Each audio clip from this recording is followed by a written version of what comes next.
Good morning students. आज हम पढ़ेंगे chapter number 2 acid base and salt का पार्ट 2। आपको मैं बताऊंगा। पार्ट 1 में हमने देख लिया था, क्या देख लिया था?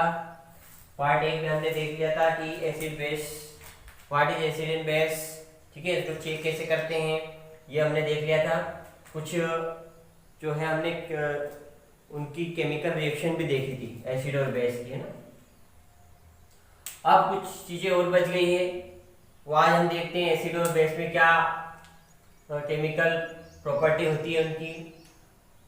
आज हम देखेंगे how do acid and base react with each other, यानी एसिड और बेस आपस में कैसे रिएक्शन करते हैं, ठीक है। तो इसके लिए यदि हम एक एक्टिविटी देखें तो उसके लिए हम क्या लें, टेस्ट ट्यूब लें। क्या लें? Test tube. इस टेस्ट ट्यूब में हम क्या ले लें, NaOH। क्या लिया हमने? NaOH, जो कि क्या है, ये एक बेस है, ठीक है। इस बेस को हमने ले लिया। इसके अंदर फिनोप्थेलिन इंडिकेटर, ठीक है, सिंथेटिक इंडिकेटर होता है। फिनोप्थेलिन इंडिकेटर की कुछ ड्रॉप्स ऐड करनी, कुछ बूंदे इसके अंदर डालनी, ठीक है। फिनोप्थेलिन इंडिकेटर की कुछ ड्रॉप्स इसके अंदर डालेंगे, ठीक है। उसके बाद में इसका पिंक कलर हो जाएगा। क्या हो जाएगा? पिंक कलर हो जाएगा। फिर इसके अंदर हम क्या डालेंगे? HCl ऐड करेंगे। क्या करेंगे? HCl, जो कि क्या है, एक एसिड है। जब हम HCl इसमें ऐड करते हैं तो पिंक कलर क्या हो जाता है? डिसअपीयर हो जाता है, यानी चले जाता है। पिंक कलर क्या हो जाता है? डिसअपीयर हो जाता है। उसके बाद फिर हम NaOH ऐड करते हैं तो फिर से पिंक कलर आ जाता है, ठीक है। यानी इससे हमें क्या पता चला? इससे हमने ये आइडेंटिफाई किया कि एसिड जो है वो बेस, जो एसिड है वो बेस की जो लेवल है उसको क्या कर देता है? कम कर देता है, ठीक है। यानी एसिड बेस को कम कर देता है, ठीक है। फिर हम बेस डालते हैं और फिर एसिड डालते हैं तो फिर कलर डिसअपीयर हो जाता है, ठीक है। यानी हमने देखा कि एसिड और बेस जो है वो आपस में जब रिएक्शन करते हैं ईच अदर, तो वो क्या करते हैं, एक दूसरे की जो पावर उसको क्या कर देते हैं? कम कर देते हैं, ठीक है। तो हम यह कह सकते हैं कि द रिएक्शन बिटवीन, इसकी एक रिएक्शन लिख लेते हैं हम। क्या लिख लेते हैं पहले? रिएक्शन, ठीक है। हमने क्या लिया? बेस लिया NaOH प्लस एसिड आपका HCl हाइड्रोक्लोरिक एसिड लिया। दोनों को हमने ऐड किया। क्या बन जाएगा यहाँ पर आपका? NaCl प्लस H2, ठीक है। ये आपने क्या लिया था? ये बेस था, ये आपका एसिड है, और क्या क्या प्रोड्यूस हुआ? ये साल्ट हुआ, और ये आपका वाटर, ठीक है।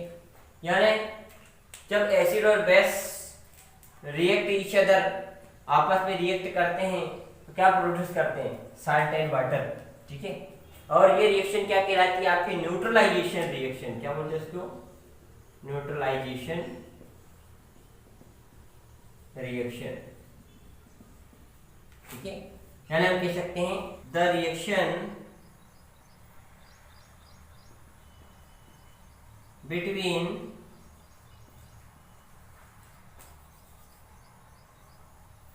acid and base to give a salt and water, ठीक है। the reaction between acid and base to give a salt and water as known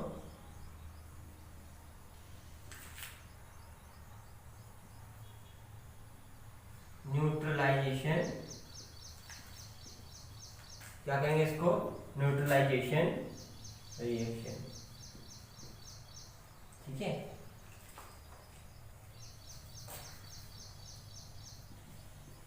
is known as neutralisation reaction, ठीक है। तो क्या होगा? ये रिएक्शन होगी। The reaction between acid and base to give salt and water is known as a neutralization reaction। तो आपको कई बार पूछा जाता है what is a neutralisation reaction, give example. तो ये न्यूट्रलाइजेशन रिएक्शन होती है, ठीक है, ये उसका एग्जांपल है, ये बेस है, एसिड है, साल्ट और वाटर प्रोड्यूस हुआ, ठीक है, ये न्यूट्रलाइजेशन रिएक्शन। यानी हमें अब समझ में आ गया कि एसिड और बेस आपस में रिएक्शन करते हैं, ठीक है, रिएक्ट विथ ईच अदर, तो क्या होता है, साल्ट एंड वाटर प्रोड्यूस होता है। और न्यूट्रलाइजेशन रिएक्शन होती है, वो कौन सी होती है, न्यूट्रलाइजेशन रिएक्शन, ठीक है। आगे और देखते हैं हम इसकी प्रॉपर्टी। अब जो हम देखते हैं, अब क्या देखते हैं हम, reaction of metallic oxide with acid, ठीक है। जो मेटेलिक ऑक्साइड होते हैं वो एसिड के साथ कैसी रिएक्शन करते हैं, ठीक है, reaction of metallic oxide with acid. इसके लिए हम एक क्या लेते हैं, मेटेलिक ऑक्साइड लेते हैं, ठीक है। ये मेटेलिक ऑक्साइड हमने ले लिया, मान लो आपका कॉपर ऑक्साइड लिया, ठीक है। ये क्या है, कॉपर ऑक्साइड, जो कि एक कॉपर ऑक्साइड, ठीक है, कॉपर मेटल और ऑक्सीजन आपका ऑक्साइड, तो क्या बनता है, ये कॉपर ऑक्साइड। तो ये हमने मेटेलिक ऑक्साइड ले लिया, ठीक है, मेटल भी है, ऑक्सीजन भी, सॉरी मेटल भी है और ऑक्सीजन भी है, इसलिए क्या बन गया, मेटल ऑक्साइड। तो क्या ले लिया आपने, कॉपर ऑक्साइड। इस कॉपर ऑक्साइड में यदि हम क्या ऐड करें, यहाँ पर ऐड करें हम HCl, ठीक है। HCl क्या है आपका, हाइड्रोक्लोरिक एसिड, ये क्या है, एक एसिड है, ठीक है, यानी ये एसिड है और ये आपका क्या है, मेटल ऑक्साइड है। इन दोनों को हमने लिया, ठीक है। थोड़ा थोड़ा HCl आप डालते जाओ, इसको स्टीयर करते जाओ, हिलाते जाओ, HCl इसमें ऐड करते जाएं, हिलाते जाएं, स्टीयर करते जाएं। आफ्टर सम टाइम हम देखते हैं तो क्या होता है कि इसका जो कलर है इसमें कन्वर्ट हो जाता है ब्लू ग्रीन में, ठीक है, यानी आफ्टर सम टाइम कलर क्या हो जाता है, ब्लू ग्रीन, ठीक है। तो इससे हमें क्या क्या पता चला, ब्लू ग्रीन होने से यहाँ पर ये पता चला कि ये जो है कलर चेंज हो गया, इसका बदल गया। क्यों बदला, यहाँ पर इसलिए बदला, इसकी रिएक्शन यदि हम देखें, इसकी रिएक्शन में बनाता हूँ कि ये हमने लिया था आपका कॉपर ऑक्साइड प्लस हमने क्या इसमें ऐड किया, HCl ऐड किया, तो क्या बन जाएगी रिएक्शन, क्या होगी यहाँ पर रिएक्शन होगी आपकी CuCl2 कॉपर क्लोराइड प्लस आपका H2O, ठीक है, ये कॉपर क्लोराइड बन गया, H2O बन गया। इस प्रकार की रिएक्शन उसमें हुई। तो यहाँ पर कलर किस कारण चेंज हुआ, कॉपर क्लोराइड बनने के कारण। क्या बनने के कारण, कॉपर क्लोराइड। ये हमने जो लिया था क्या था, ये आपका मेटेलिक ऑक्साइड था, ठीक है, ये क्या था, मेटेलिक ऑक्साइड, ठीक है। उसके बाद हमने ये क्या लिया, एसिड लिया और बन के क्या, ये साल्ट बना, क्या बना, कॉपर क्लोराइड साल्ट होगी, क्या बना आपका, वाटर।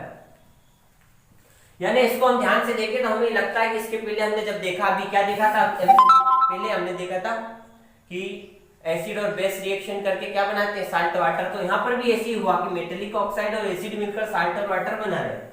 यानी ये तो एसिड ऑलरेडी है, लेकिन मेटेलिक ऑक्साइड कैसा बिहेव कर रहे हैं, कैसा बिहेव कर रहे हैं, ये एक बेस के जैसा बिहेव कर रहे हैं। कैसे, बेस, क्योंकि ये बेस और एसिड मिलकर साल्ट वाटर बनाते हैं।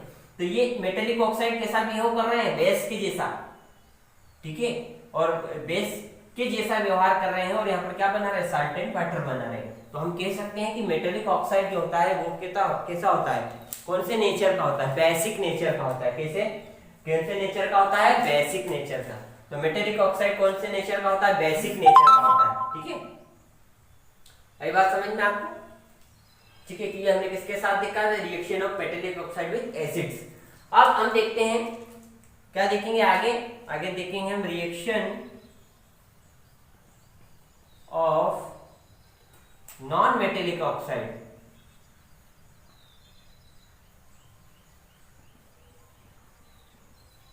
ठीक है, क्या देखेंगे, reaction of non metallic oxide with base, ठीक है, reaction of non metallic oxide with base, ठीक है। तो यहाँ पर हम इसके लिए कोई प्रीवियस रिएक्शन में जाते हैं, एक हमने देखी थी, कौन सी रिएक्शन देखी थी, आपने देखी थी कैल्शियम हाइड्रोक्साइड की, इसके साथ कार्बन डाइऑक्साइड के साथ रिएक्शन, ठीक है, क्या प्रोड्यूस होगा यहाँ पर, ये दोनों मिलकर क्या बनाएंगे, कैल्शियम कार्बोनेट प्लस H2O, ठीक है। तो यहाँ पर हमने क्या चीज ली, ये जो यहाँ पर OH आया है ये आपका क्या है, ये आपका बेस है, ये क्या है, बेस है। ये आप ले रहे हो, ये कार्बन क्या है, ये एक नॉन मेटल है, और उसके साथ ऑक्सीजन है, तो क्या बन गया ये, इसको क्या बोलेंगे हम, नॉन मेटल ऑक्साइड। तो ये एक नॉन मेटल ऑक्साइड है, ये एक बेस है। तो नॉन मेटल ऑक्साइड के साथ बेस मिलकर क्या बना रहे हैं, CaCO3 और आपका H2O वाटर, ये वाटर हो गया, ये आपका साल्ट हो गया। तो क्या बना है इसके साथ भी साल्ट और वाटर बना है। तो इससे क्या पता चला, इससे हमें ये पता चला कि ये जो हम नॉन मेटल ऑक्साइड ले रहे हैं, ये तो बेस है, ये किसके जैसे व्यवहार कर रहा है, एसिड के जैसे बिहेव कैसा कर रहा है, एसिड के जैसे। यानी हम कह सकते हैं कि non metallic oxide acidic nature के होते हैं। कैसे नेचर के होते हैं, एसिडिक, ठीक है। Non metallic oxide acidic nature के होते हैं और मेटेलिक ऑक्साइड बेसिक नेचर के होते हैं। यहाँ देखा हमने बेस के जैसे व्यवहार कर रहा है, तो ये बेसिक नेचर के होते हैं और ये non metallic oxide acidic nature के होते हैं। यहाँ पर ये आपको डिफरेंस याद जब हम पढ़ेंगे ना किसमें, आगे वाले चैप्टर या आगे चैप्टर में जब हम मेटल नॉन मेटल पढ़ेंगे, उसका डिफरेंस में आपको काम में आएगा, ठीक है, कि मेटेलिक ऑक्साइड कैसे केमिकल प्रॉपर्टी होती है एक मेटल की, ठीक है। नॉन मेटल मेटल में डिफरेंस जब हम पढ़ेंगे, तो वहां पर एक डिफरेंस हम ये बता सकते हैं कि metallic oxide are acidic in metallic oxide are basic in nature and non-metallic oxide are acidic in nature, ठीक है। तो आगे बात समझ में, यहाँ पर हमने इतनी चीजें देख ली।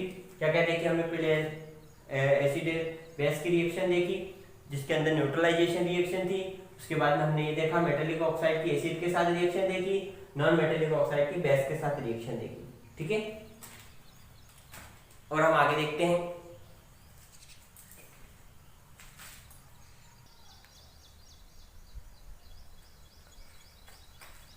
और हम देखते हैं what do all acid and all base have in common, यानी सभी एसिड और बेस में क्या चीज कॉमन है, ठीक है। इसके लिए हम कुछ सॉल्यूशन ले लेते हैं। जैसे हमने मान लिया अल्कोहल ले लिया, ठीक है, अल्कोहल ले लिया। उसके अलावा ग्लूकोज ले लिया, अल्कोहल ले लिया, ग्लूकोज ले लिया, आपका HCl ले लिया, हाइड्रोक्लोरिक एसिड, आपका H2SO4 ले लिया, सल्फ्यूरिक एसिड, ठीक है। ये कुछ हमने सॉल्यूशन ले लिए, ठीक है। इन सॉल्यूशन को यहाँ पर 100 ml का बीकर लेंगे, ये एक 100 ml का बीकर है, ठीक है।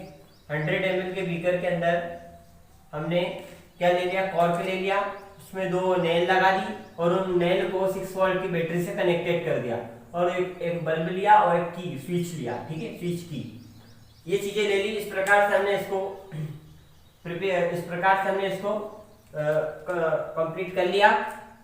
अब हम क्या करेंगे, इसके अंदर जो सॉल्यूशन हम ले रहे हैं वो क्या है, आपका dilute HCl solution, hydrochloric solution ले लिया इसके अंदर डाइल्यूट, ठीक है।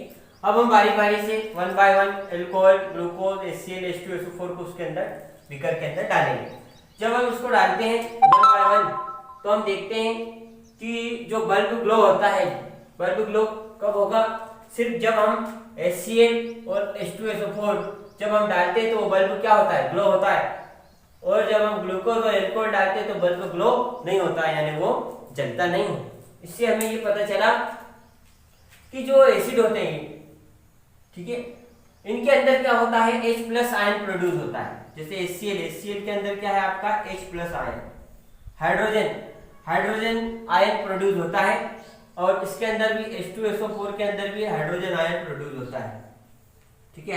H+ आयन प्रोड्यूस होते हैं। उसके अलावा इसके अंदर जो है आपका नेगेटिव आयन प्रेजेंट होते हैं। जैसे HCl में यदि आप देखो तो क्लोरीन में माइनस नेगेटिव आयन, H2SO4 में देखो आप SO4 2 आयन, ठीक है। तो माइनस आयन भी होता है और क्या होता है, दोनों में हाइड्रोजन आयन भी, पॉजिटिव आयन भी प्रेजेंट होता है। और यही हाइड्रोजन आयन क्या होता है कि इसी हाइड्रोजन आयन के कारण ये बल्ब ग्लो होता है। इनकी कंडीशन में, ग्लूकोज और अल्कोहल की कंडीशन में ग्लो नहीं होता है, क्योंकि ग्लूकोज का यदि आप फार्मूला देखो C6H12O6, तो यहाँ पर भी हाइड्रोजन प्रेजेंट है, यहाँ पर भी हाइड्रोजन है, यहाँ पर भी है, बट इन दोनों के केस में तो ग्लो होता है, बल्ब ग्लो जलता है। लेकिन यहाँ पर जो है H आयन होने के, यहाँ पर H होने के बावजूद भी बल्ब ग्लो नहीं होता है। किसकी कंडीशन में, ग्लूकोज की और अल्कोहल की। तो ये ग्लूकोज है और इसकी कंडीशन में भी बल्ब ग्लो नहीं होता है, बट हाइड्रोजन होता है। किंतु यहाँ पर H+ आयन नहीं होता है, हाइड्रोजन है पर आयन नहीं है, इस कारण ये बल्ब ग्लो नहीं होता है। और यहाँ पर इन दोनों के पास आयन होते हैं, इस कारण हाइड्रोजन आयन होने के कारण बल्ब ग्लो होता है। ठीक है, यानी हम कह सकते हैं कि जो एसिड होते हैं वो क्या करते हैं, वो एसिड H+ आयन यानी हाइड्रोजन पॉजिटिव आयन को प्रोड्यूस करते हैं, और यही हाइड्रोजन आयन जो होते हैं वो एसिड जो है वो एसिड के बिहेव के लिए क्या होते हैं, रिस्पॉन्सिबल होते हैं। यानी एसिड एसिड का बिहेव तभी करेगा, यानी अम्ल अम्ल का व्यवहार तभी करेगा जब उसके अंदर हाइड्रोजन H+ आयन क्या होंगे, प्रेजेंट होंगे, या वो H+ आयन प्रोड्यूस करेगा, तभी वो एसिड एसिड कहलाएगा। ठीक है, आगे बात समझ में आपको। तो यहाँ पर इस एक्टिविटी से हमें ये पता चला कि जो अम्ल होते हैं, जो आपके एसिड होते हैं वो क्या होते हैं, वो उनके अंदर H+ आयन होता है, नेगेटिव आयन के होते हैं, पॉजिटिव आयन के होते हैं, लेकिन जनरली वो क्या करते हैं, H+ आयन प्रोड्यूस करते हैं, जो कि उनके जो है जो एसिड एसिड का बिहेव करने के लिए क्या जरूरी है, H+ आयन, और इसी के कारण वो एसिड एसिड का बिहेव करते हैं। ठीक है, तो यहाँ पर हमने देखा कि किस प्रकार से जो है एसिड वो H+ आयन प्रोड्यूस करते हैं। ठीक है, बाकी जो हम बचा हुआ है वो हम क्या देखेंगे आपके अगले पार्ट में। आज हमने चैप्टर नंबर 2 का जो पार्ट जो सेकंड पार्ट है वो हमने कंप्लीट किया। आगे जो चीज़ें बची हुई वो आपके नेक्स्ट पार्ट में। ठीक है, इतनी चीज़ों को आप कंप्लीट कर लें। ठीक है, नोट्स बना लें। हम इस एक्सरसाइज, जैसे हमने चैप्टर 1 की एक्सरसाइज की, इसकी भी एक्सरसाइज करेंगे जब चैप्टर कंप्लीट हो जाएगा, सारे पार्ट जो है कंप्लीट हो जाएंगे, फिर हम एक पार्ट इसका बनाएंगे एक्सरसाइज का। ठीक है, और इसके साथ नोट्स बनाते जाएं। Thank you.